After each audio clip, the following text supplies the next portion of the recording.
में झुक करके कठों को छू के प्रणाम करो, गुरुओं को प्रणाम करो।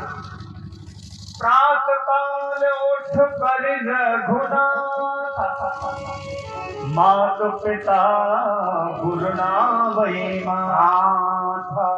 मेरे राम भी हुए, मेरे कृष्ण भी परम पिता परमेश्वर, जगदाधार जगत नियंता परमेश्वर बनके मानव चरित्र जब किया तो वो भी भागवत में रामचरित में यही कहते हैं कि माता पिता गुरु हरि के बुजुर्गों के चरणों को झुक के प्रणाम करो। आज हम सब भूल गए। समझ में आ रही है आपकी बात? राम राम राधे राधे की जगह बड़े शहरों में तो एक और शब्द निकाला है, अंग्रेजी वाला हाय हाय हाय हाय हाय हाय। लोग जाएंगे तो हाय हाय। देखो बंबई में एक बार एक महात्मा जा रहे, समुद्र किनारे, समुद्र का किनारा है ना बंबई में, तो महात्मा जी चेला के साथ में समुद्र किनारे घूमने के लिए गए और नए नए लड़के लड़कियां बच्चे क्या कर रहे पता है, एक दूसरे को हाय हाय हाय हाय हाय हाय। अब महात्मा तो पुराने विचारों के बेचारे बूढ़े बड़े, महात्मा चेला से बोले बेटियों बेटा इधर कौन मर गए, कौन मर गए? और हंसते हुए चेला बोले गुरुजी कोई मरा मरा नहीं है। बोले हाय हाय तो हो रही है।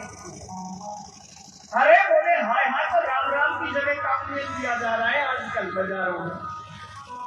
महात्मा बोले चौंको भयो बेटा, हमारे गांव में तो कोई मर जाए जब ये हाय हाय होए। राम राम करो, प्रणाम करो और झुक के प्रणाम करो। देखो मेरी बात को गहराई से सुनना आप लोग, ऐसे ऐसे घुटनों से नहीं, पूरा झुक करके माता पिता गुरु हरि के चरणों में प्रणाम करो। क्यों? जब माता पिता गुरु के चरणों में झुक करके प्रणाम करते हैं ना, तो हमारे पीठ पर अधर्म रहता है। बोलो जय श्री। हमारे आगे वक्ष स्थल पर धर्म रहता है और अधर्म का रहता है पीठ पीछे, पीठ पर। जब हम झुक के माता पिता हरि को गुरु को प्रणाम करते हैं, संतों को प्रणाम करते हैं, तो गुरुओं की, माता पिता की, संतों की निगाह कृपा दृष्टि हमारी पीठ पर बैठे अधर्म पर पड़ती है और उनके आशीर्वाद से वो अधर्म नष्ट हो जाता है। बोलो जय श्री। हम जब झुक के ही प्रणाम नहीं करेंगे तो दृष्टि पड़ेगी नहीं और अधर्म में वृद्धि होती रहेगी। बोलो जय श्री। प्यारे प्रभु श्रोता, बहुत सुंदर बात। भगवान व्यास जी ने लिखने वाले गणेश जी को बुला करके और नारद जी के द्वारा दिए गए चतुर्श्लोकी 4 मंत्र वाली भागवत का हृदयावस्थित करके 18,000 मंत्र वाली भागवत की रचना कर दी। बहुत ध्यान से सुनेंगे। इतनी मोटी बृहद जो आपके सामने भागवत रखी है ना, इतनी मोटी भागवत को निरूपण कर दिया है। अब एक बात बताओ, किसी ग्रंथ की रचना हो जाए और उसका प्रचार नहीं हो तो वो किस काम का? अगर कुआं खुदा के रस्सी बाल्टी में डालो तो वो किस काम का? धर्मशाला बनवा के ताला लगा के ठोके लगा दो रास्ते के किनारे, वो किस काम की बताओ? अब भागवत की रचना को व्यास जी ने लिख दिया। अब भागवत का प्रचार करने वाला तो कोई दिख नहीं रहा है। भागवत का प्रचार तो वही करेगा जो कृष्ण चरणों में, परमात्मा के चरणों में अनन्य प्रेम करता होगा, जिसने काम को जीता, जिसने क्रोध को जीता। अब ऐसा तो कोई दिख नहीं रहा। एकदम मन में विचार आया, अरे मैं कहाँ ढूंढ रहा हूं। भागवत का प्रचार करने वाला उत्तम अधिकारी तो मेरा बेटा ही घर में है। खुद का बेटा सुखदेव जैसा मेरा व्यास नंदन कौन होगा? उससे ज्यादा उत्तराधिकारी भागवत का प्रचार करने वाला कोई नहीं है। मन में तो विचार आ गया लेकिन फिर उदास हो गए।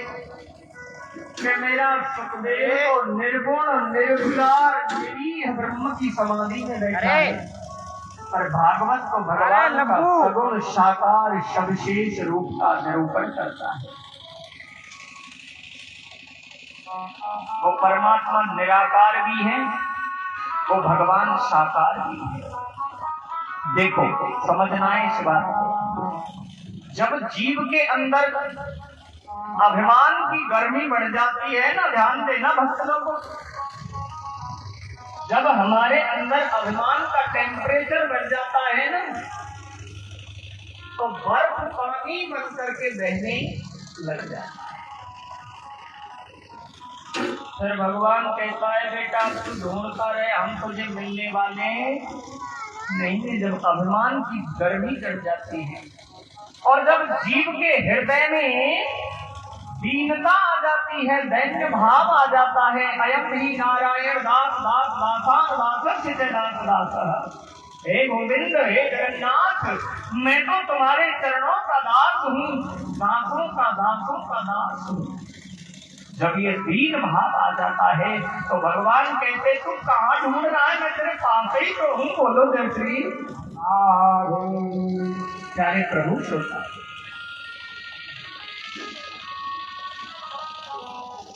मन में विचार किया भगवान व्यास जी ने और अपने दो शिष्यों को बुला करके भागवत का आधा आधा मंत्र सुनाया। और देखो सब लोग ध्यान से अगर सुनोगे तो ये कथा समझ में आएगी आपकी।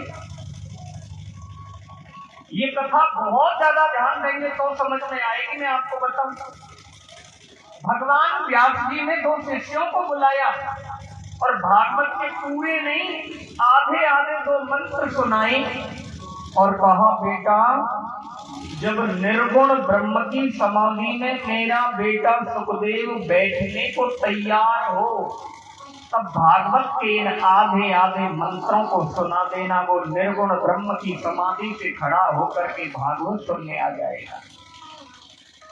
ऐसे मंत्रों में कृष्ण का साकार स्वरूप है भागवत।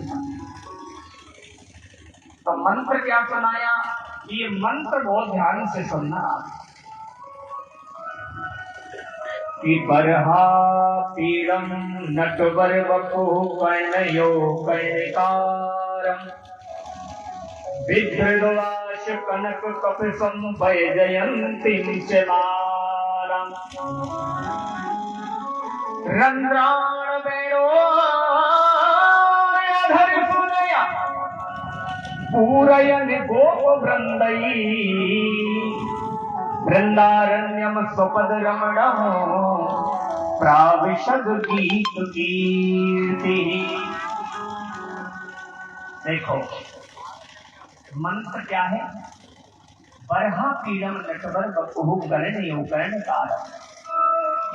सुखदेव जी भगवान की समाधि में बैठने को तैयार होने वाले थे जंगल में, और झाड़ियों के पीछे चुपके से भगवान व्यास जी के शिष्यों ने भागवत का आधा मंत्र सुना दिया। बरहा माने मोर पंख और आपीड़ माने मुकुट। मोर पंख लगा हुआ मुकुट जिसके सिर पर रखा हुआ रहता है, कमर में फेंट में बंधी मुरली घुंघराने वाल जिसके हैं। एक नट होता है ना, बड़ा सज धज करके मंच पर अभिनय करने के लिए आता है एक कलाकार, ऐसे मेरा कन्हैया मेरा माधव मेरा गोविंद कानों में मकराकृत कुंडल झलमला रहे हैं, कौस्तुभम मणि वैजयंती माला को धारण करके मेरे कृष्ण का स्वरूप देखने में बनता है। हे प्रभु तेरे रूप को कैसे निहार। ऐसा आधा भागवत का मंत्र सुनाया तो भगवान व्यास जी के पुत्र सुखदेव जी के हृदय में बड़ा